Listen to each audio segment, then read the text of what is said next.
Welcome back to the table. Today, Ryan and I are going to tell you about Bamboo because we just played it. This game is the third game in the Kemushi Saga. You'd never know it, but yes, it is. No, yeah. So if you're not familiar with the Kemushi Saga, Devir put this out starting with Silk many years. It feels like many years ago. It was many years ago. That's another small box game with a lot of game in it. And then Bitoku, more recently, that's sort of the big box installation for this series. And now Bamboo, again, another small box with a lot of game in it. And like I said, we just played it and we have some thoughts to share. Sure. We'll get to that in a minute, but to give you an idea of what's going on here, this is an action selection game where thematically what you're trying to do is finish out your house by putting rooms in that, maintaining balance, but also trying to score some points along the way by doing that. Yeah, it takes place, like we kind of said, in that same world of Bitoku, and it actually kind of like zooms in super close. You're living the bamboo forest? To the bamboo forest. You're living in this bamboo forest, and so there's some elements of Bitoku thematically that are present here. You're trying to maintain balance, like David said, not just in your house, but in the forest itself, by planting bamboo and harvesting bamboo at certain points in order to collect what are effectively action tokens. Yes.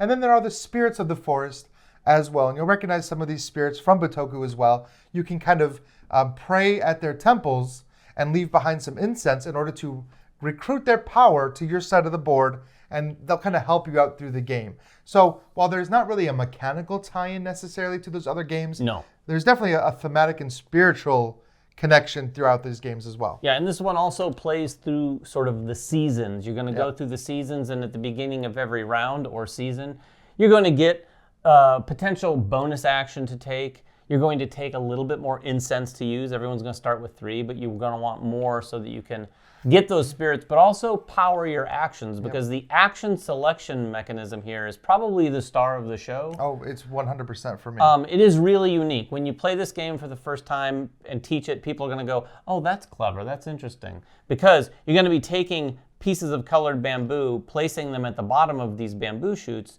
taking the actions on those, and then pushing them up, and then taking the ones off the top back to your player board, because those are going to be the bamboo that you have to use on future turns. And each of these has one of the 4 main actions depicted on it. Yeah, or a wild action, as you can see with some of the stars.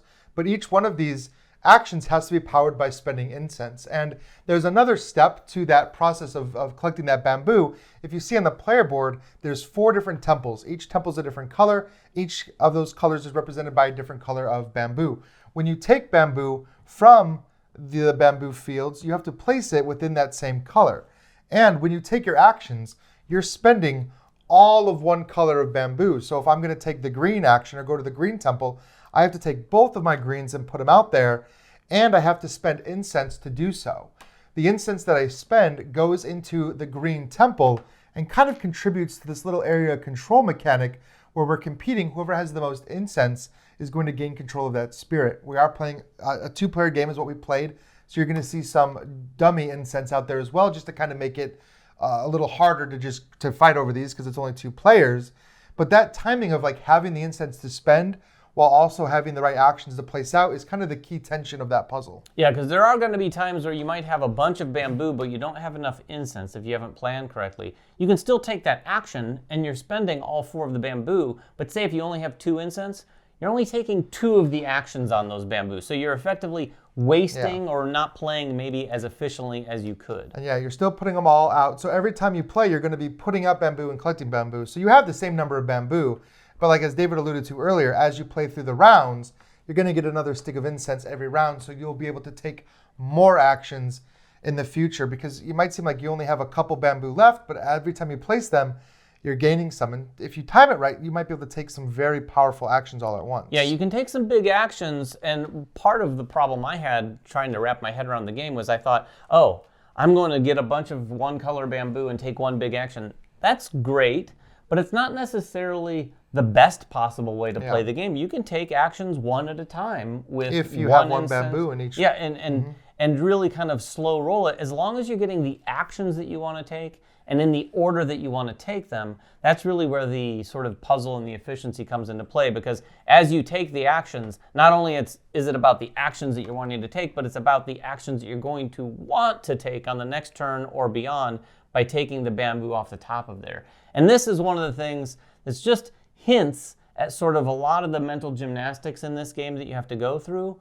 And we're going to talk a little bit about whether or not that sort of balances, so to speak, with what you get out of the game. So, like we said earlier, what you're doing is taking these actions in order to get rooms from these 2 columns here to add to your house. You're trying to get balance tiles here. You're going to put those at the top of your house. Those balance tiles are effectively scoring opportunities that you can get at any given time, but you have to use an action to get them. There's nothing in this game that is just like a free action, unless you happen to have one of the spirits maybe that does it for you. Right. Which makes those very valuable. The spirits do give you a wide variety of things that effectively oftentimes just repeat a lot of the core actions, but some of them let you bend the rules in a little bit more interesting way. But you're going to be doing this trying to get rooms, trying to score balance tiles all throughout the game through these different seasons, and hopefully by the end of the game, do all of that, score some points, and maintain a good balance in your home. Yeah, that's key. And I will say right off the bat, this action selection system, I think, is very novel and very cool. In fact, I enjoyed this action selection system a lot. The puzzle of like which bamboo to place, putting the bamboo over here, going to the temples. This part of the game I really liked.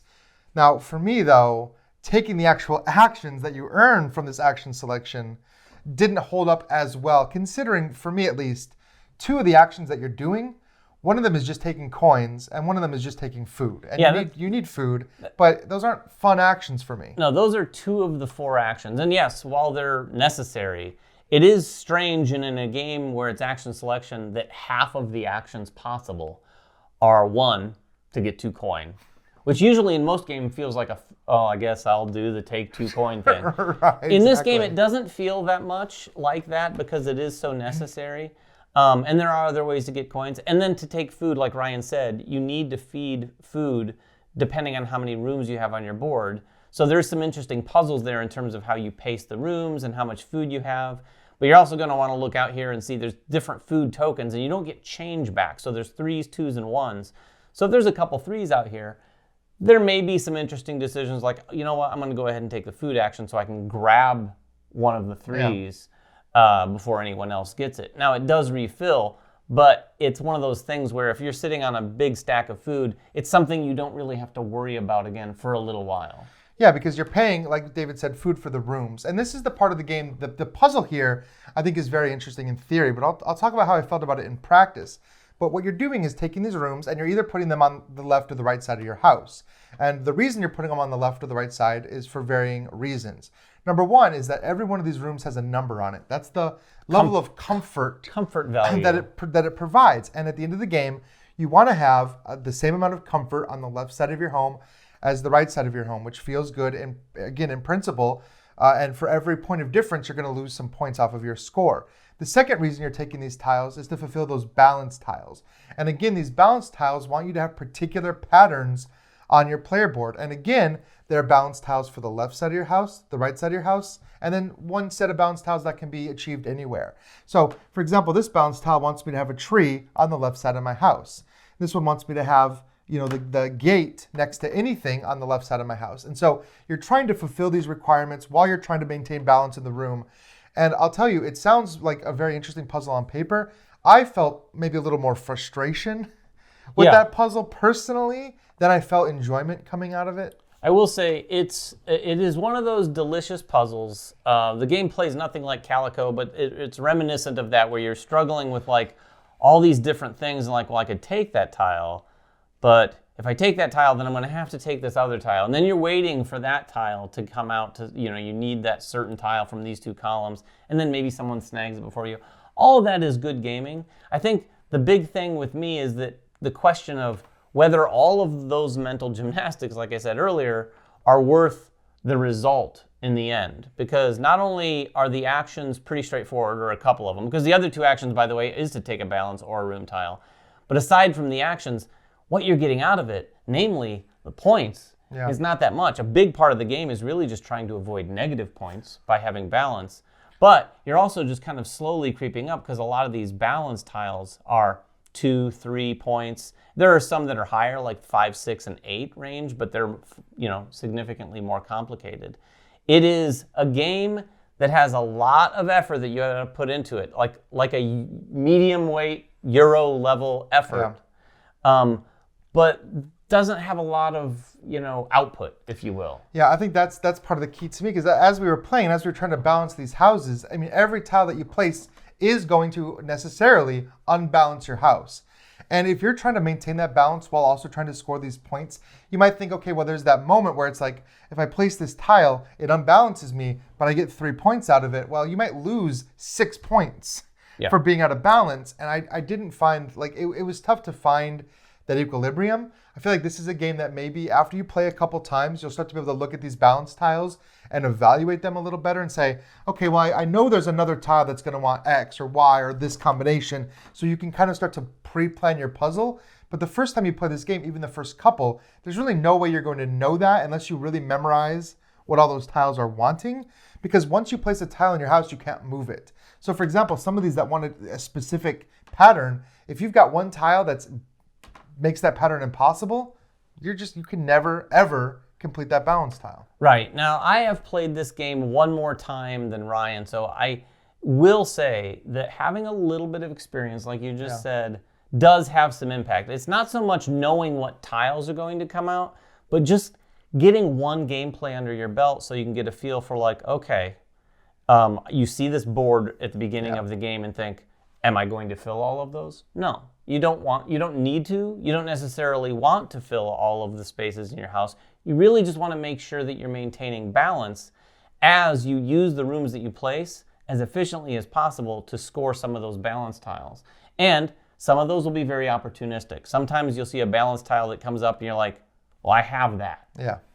So I can take that. Now, that's another one of the actions. Like we said, you're going to take these balance tiles, but part of that action is to actually score one of those balance tiles. You don't get to just do that whenever you want to. So it kind of makes you feel like you're putting forth a fair amount of effort, even just to score achievements, which is something that most games... 2 points. Yeah, most games don't do that, so maybe it's just something that we need to get used to, but it is something that this one definitely does. So let's talk about, though, who is this game for and who's it not for? Let's start with who we think the game is for. Well, and this is one thing that we've talked about already in the video. If you are somebody that really enjoys new takes on action selection, if you like that novel feeling of experiencing something that you maybe have never played in a board game, I can tell you that I have never seen an action selection system that works like this, and it was very unique, and that draws me back to the game. Even though there's elements of it that I don't enjoy or didn't get satisfaction from, that element is so satisfying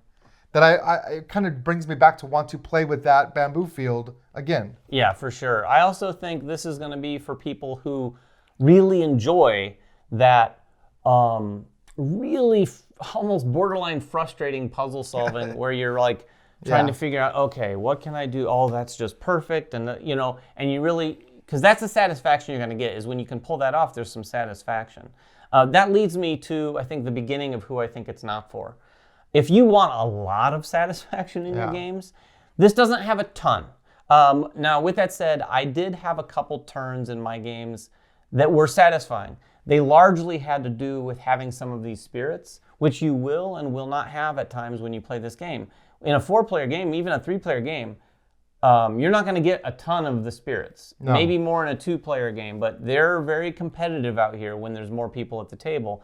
And if you don't have a lot of the spirits, it's not going to give you a lot of options on your turns. However, if you do, you'll find some satisfying turns where you might use this spirit to give you this. That might give you something that helps you pay for this other thing, and then you can use another spirit. So there were a couple of those, but they're few and far between in this game. So if you're in the mood for a game that's just like, oh, I'm going to turn all these levels and spin all these dials and look at all this, it's like a jackpot coming in.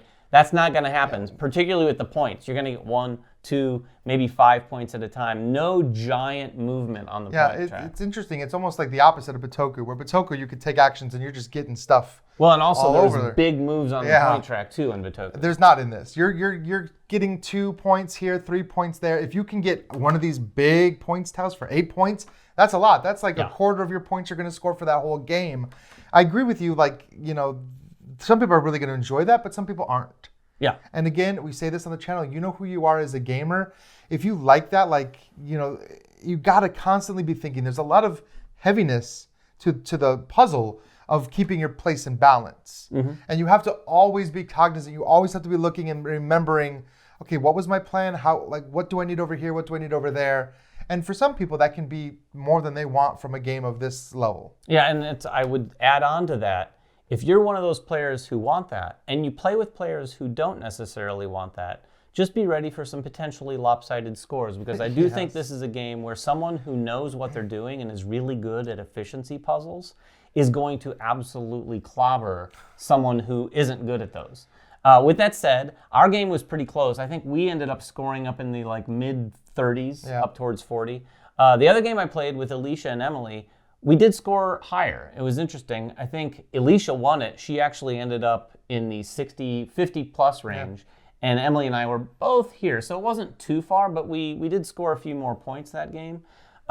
It's a game that's going to test you, put you through some mental gymnastics, and not necessarily give back what you think you might deserve from all of that work. But that might sound really appealing. I mean, there are games. I know that this game, there's already people out there that have played enough, that have given full reviews of this game, that really enjoy that aspect of the game. Yeah, us. Maybe not so much. I mean, maybe not. I don't necessarily there are other puzzle games. I'll just say there are other puzzle games I feel like that are more satisfying for me that I would rather play. But at the same time, if somebody brought this out at the table and asked me to teach it, I wouldn't say no either. Yeah, it's funny you say that because it's sitting on our table right now, and after talking about the action selection mechanism, I know it's fun. I kind of want to play it again. That part is very fun. So anyway, if you have any questions at all about Bamboo, put them in the comments below. We'll get down there and answer whatever we can. Until next time, of course, make sure everyone has fun at the table, and we'll see you then.